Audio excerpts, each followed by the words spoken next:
Alors, un dossier de VAE, ce n'est pas juste un CV amélioré, on est d'accord. Le vrai défi, c'est de réussir à mettre des mots sur des années d'expérience, sur des gestes qu'on fait presque, sans y penser. C'est ça le vrai casse-tête. Et si je vous disais qu'il existe une technique, une sorte de clé pour ouvrir cette fameuse boîte noire de notre savoir-faire?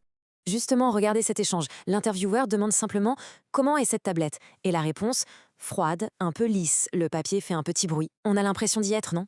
C'est presque une séance d'hypnose. Une seule question et hop, la scène prend vie. On sent le froid, on entend le bruit. C'est exactement ce niveau de détail, ce côté presque cinématographique qui peut faire toute la différence dans un dossier de VAE. Alors la question c'est comment c'est possible? Quel est le secret derrière ça? Comment est-ce qu'une simple question peut agir comme ça, comme une sorte de révélateur sur nos souvenirs? Eh bien, ce n'est pas de la magie, non, non. C'est une technique bien précise et c'est justement ça qu'on va décortiquer ensemble. Ok, alors, on rentre dans le vif du sujet. L'art de faire raconter. Alors, qu'est-ce que l'explicitation?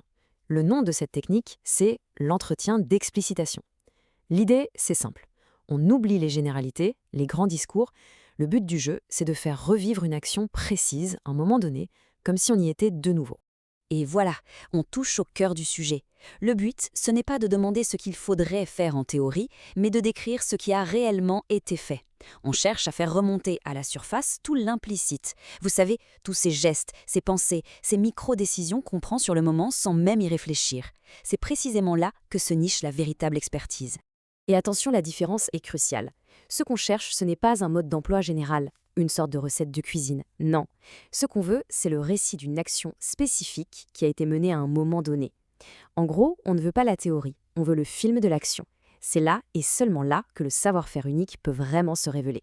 Bon, en pratique, comment on fait? Quelles sont les questions qui fonctionnent vraiment? Parce que, tout est dans la question. C'est un peu comme un trousseau de clés. Il y a celle qui ouvre la porte du souvenir et celle qui, au contraire, la ferme à double tour. Alors la règle d'or, elle est toute simple, mais elle est fondamentale. On va privilégier les questions qui font décrire. C'est le fameux comment, qu'est-ce que, quoi. Et à l'inverse, il y a une question à bannir, à proscrire absolument, c'est le pourquoi. Pourquoi? Parce que le pourquoi nous fait sortir de l'action. Il nous pousse vers l'analyse, la justification, bref, les commentaires. Et nous, ce qu'on veut, c'est le film, pas les bonus DVD avec l'analyse du réalisateur. Maintenant, pour bien guider le souvenir, il y a une méthode, une sorte de plan en deux grandes étapes. La toute première étape, c'est ce qu'on appelle la mise en évocation. L'idée, c'est vraiment de recréer le décor mental.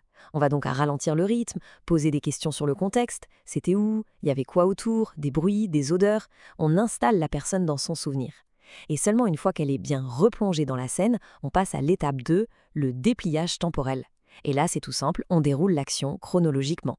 Par quoi ça a commencé exactement, et tout de suite après, qu'est-ce qui s'est passé? Et on continue comme ça, pas à pas, jusqu'à la fin. Ok, mais que faire quand la personne bloque? Quand on sent bien qu'il y a quelque chose, mais que ça ne sort pas? Eh bien, il existe des techniques de relance, des petites astuces pour aller encore plus loin. Une des plus efficaces, c'est la reformulation en écho.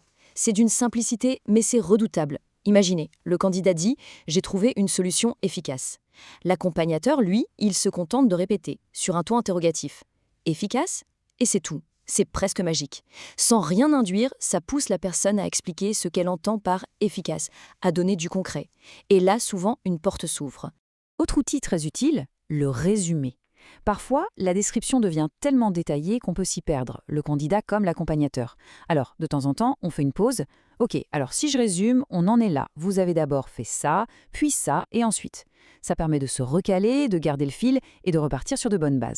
Et puis, il y a quelque chose de crucial. Il ne faut pas seulement écouter avec ses oreilles, il faut aussi écouter avec ses yeux.